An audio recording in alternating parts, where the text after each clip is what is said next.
کہ ہماری گفتگو تو لفظ صلاۃ پر جاری ہے، حسب استطاعت علم اور بفیضان خواجگانی چشت اہل بہشت تسلسل کے ساتھ ہم صلاۃ لفظ کی معرفت حاصل کر رہے ہیں۔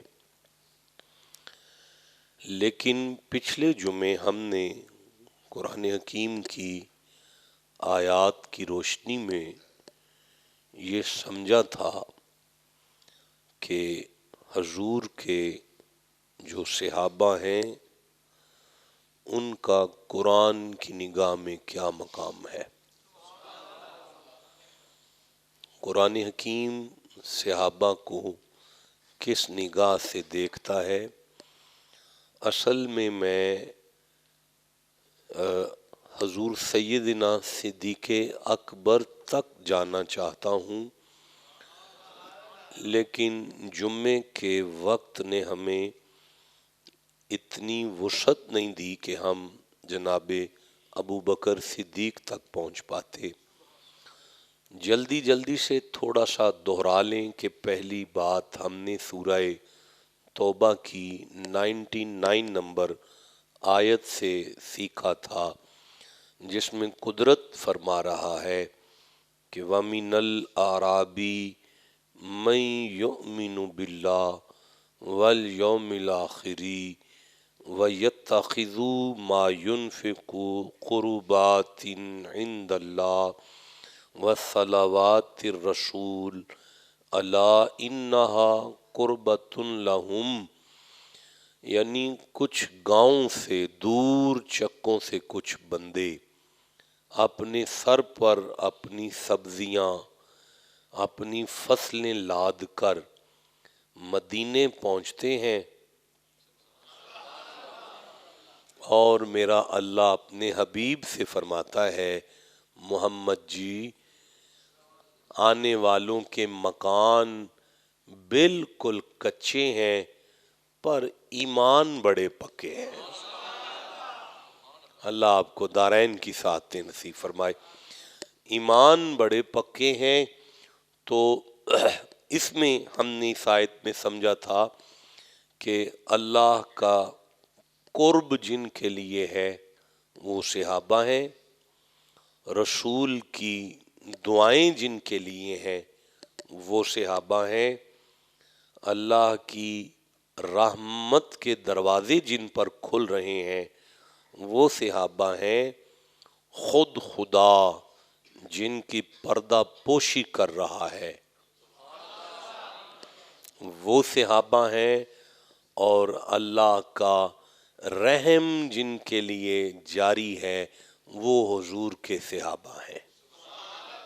اگر آپ کو یاد ہے تو ہم اسی منہج پر آئے تھے کہ وَسَارِعُوا إِلَىٰ مَغْفِرَةٍ مِّن رَبِّكُمْ، سورہ آل عمران میں 3 نمبر سورہ ہے، 133 نمبر آیت کو ہم نے پڑھا تھا، 134 نمبر آیت کو ہم نے پڑھا تھا کہ إِلَىٰ مَغْفِرَةٍ مِّن رَبِّكُمْ وَجَنَّةٍ أَرْضُهَا السَّمَاوَاتُ وَالْأَرْضُ أُعِدَّتْ لِلْمُتَّقِينَ الَّذِينَ يُنْفِقُونَ فِي السَّرَّاءِ وَالضَّرَّاءِ وَالْكَاظِمِينَ الْغَيْظَ وَالْعَافِينَ عَنِ النَّاسِ۔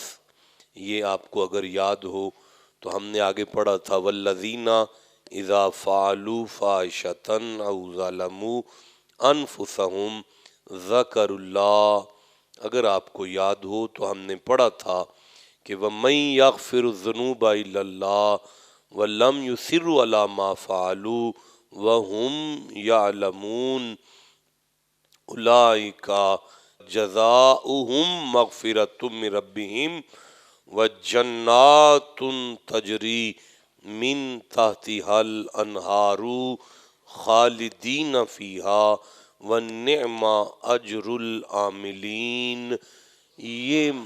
یہ مقام ہے حضور کے غلاموں کا،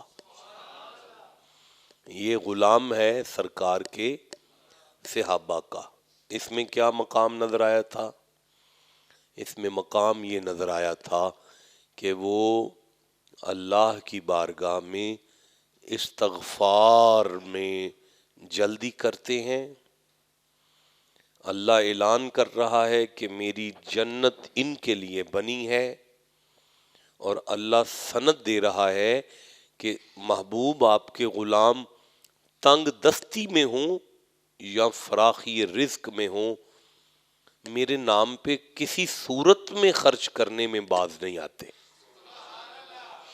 ذرا اس بات کو میں یہیں روک کر سورہ حشر کی طرف چلتا ہوں آج، یہ ذرا بات اس پہ غور کیجئے گا ذرا۔ سورہ حشر کی طرف میں چلتا ہوں، یہ 59 نمبر سورہ ہے، اور میں یہ سخی شاہ صاحب یہاں سے ذرا 59 نمبر سورہ، یہاں سے 59 نمبر سورہ ہے، اور 59 نمبر سورہ سے میں 9ویں آیت کو دیکھ رہا ہوں۔ یہ میری آنکھوں کے سامنے 59 نمبر سورہ ہے، اور یہ اس کی 9ویں آیت ہے، اور اللہ ارشاد فرما رہا ہے، بسم اللہ الرحمن الرحیم، والذین تبوّا الدار والایمان من قبلہم یحبون من ہاجر الیہم ولا یجدون فی صدورہم حاجۃ مما اوتوا ویؤثرون علی انفسہم ولو کان بہم خصاصہ۔ جی پیر سخی صاحب۔ خدمت میں ایک بھوکا شخص آیا۔ آہا ہا، اچھا۔ حضور نے ازواج مطہرات کے حجروں پر معلوم کرایا، کھانے کی کوئی چیز ہے؟ کسی بی بی صاحبہ کے یہاں سے کوئی چیز نہ ملی۔ تب حضور اکرم صلی اللہ علیہ وسلم نے ایک دفعہ پھر پڑھو۔ رسول اکرم صلی اللہ علیہ وسلم کی خدمت میں ایک بھوکا شخص آیا، آپ نے ازواج مطہرات کے حجروں سے معلوم کرایا کہ کوئی چیز ہے، معلوم ہوا کسی بی بی صاحبہ کے ہاں کچھ بھی نہیں ہے۔ تب حضور ایک دفعہ یہ پھر پڑھیں شاہ جی۔ رسول اکرم صلی اللہ علیہ وسلم کی خدمت میں ایک بھوکا شخص آیا، آپ نے ازواج مطہرات کے حجروں پر معلوم کرایا کہ کھانے کی کوئی چیز ہے، معلوم ہوا کسی بی بی صاحبہ کے ہاں کچھ بھی نہیں ہے۔ آج ہم مصطفیٰ کا نام لینے والے، سرکار کا درود پڑھنے والے، ہمارے گھروں میں نعمتیں ختم نہیں ہوتی۔ واہ مالک کونین ہیں، گو پاس کچھ رکھتے نہیں، سب جہاں کی نعمتیں ہیں ان کے خالی ہاتھ میں۔ یعنی مہمان آئے اور رسول اکرم نے گھر پیغام بھیجا ہے، پتہ چلا ہے گھروں میں کچھ نہیں ہے۔ اچھا پھر جناب؟ تب حضور اکرم صلی اللہ علیہ وسلم نے صحاب سے فرمایا کہ جو اس شخص کو مہمان بنائے گا اللہ تعالیٰ اس پر رحمت فرمائے گا۔ اب حضور نے مسجد نبوی میں اپنے ماننے والوں سے فرمایا، صحابہ ایک مہمان آیا ہے، کوئی ہے جڑا رسول دے مہمان نو گھر لے جائے؟ یہ ہے تبوّا الدارا۔ اچھا جی پھر؟ حضرت ابو طلحہ انصاری کھڑے ہوئے اور حضور سے اجازت لے کر مہمان کو اپنے گھر لے گئے۔ کوئی امیر صحابی نہیں کھڑا ہوا، سب سے غریب صحابی اٹھ کے کہنے لگا، سرکار لبیک، یعنی لبیک یا رسول اللہ، حضور میں حاضر ہاں، میں تواڈے مہمان نو گھر لے کے جاواں گا۔ اچھا جی پھر جی؟ اپنے گھر لے گئے اور جا کر بی بی سے دریافت کیا کہ کیا کچھ ہے؟ انہوں نے کہا صدقے جاواں، وہ بھی اپنے جا کے مہمان بٹھا کے گھر دی نو پوچھدا ہے کچھ ہے کھان لئی؟ اچھا حضرت انہوں نے کہا کہ صرف بچوں کے لیے تھوڑا سا کھانا ہے۔ بی بی صحابیہ اپنے خاوند سے فرمانے لگیں کہ گھر میں کچھ بھی نہیں ہے، بچوں کے لیے صرف ایک روٹی ہے، وہ صرف بچوں کے لیے ہے۔ اچھا حضرت ابو طلحہ نے فرمایا بچوں کو بہلا کر سلا دو اور جب مہمان کھانے بیٹھے تو چراغ بجھا دو۔ صدقے جاواں صحابی رسول تو کہنے لگا بچیاں نو تسلی دے کے سلا دے، مصطفیٰ دے مہمان نو لنگر ضرور کرانا ہے۔ اچھا وہ حضور دے مہمان نو کھانا کھلانا ہے تے پھر بی بی فرمان لگیاں کہ وہ بھی تے کوئی عام آدمی نہیں، نبی سائیں دا مہمان ہے، انہیں کلیاں کدی بھی نہیں کھانا تے روٹی ایک کے تے اگر انہیں کہہ دیتا کہ تسی میرے نال بیٹھ کے کھاؤ پھر کی کرو گے؟ گھر والا کہنے لگا خدا دی بندی میں بہ جاؤں گا، تو کھانا لا دیں میں وہ دے نال بہ جاؤں گا تے جدو کھانے نو ہاتھ وداواں تے تو چراغ بجھا دیں، وہ روٹی کھائی جائے گا میں ویسے منہ چلائی جاواں گا، وہ محسوس کرے گا میں بھی کھانا کھا رہے۔ یارا کیا مقام ہے حضور کے صحابہ کا، بھائی کیا سٹیٹس ہے، کیا تربیت ہے سرکار کی، یہ کس کی تربیت ہے؟ یہ مصطفیٰ کی تربیت کا اثر ہے، یہ حضور کی تربیت کا اثر ہے۔ آج ہم تربیت سے دور ہیں۔ اس وقت جو منبر پہ حالات ہیں وہ تو سمجھ ہی نہیں نہ آ رہے، اس وقت ہم اس تربیت سے بہت دور ہیں۔ تو وہ صحابی اپنی زوجہ سے فرمانے لگے کہ جب میں لنگر کی طرف ہاتھ بڑھاؤں تو تم نے یہ دیا بجھا دینا ہے اور وہ کھانا کھائے گا میں منہ چلاتا جاؤں گا۔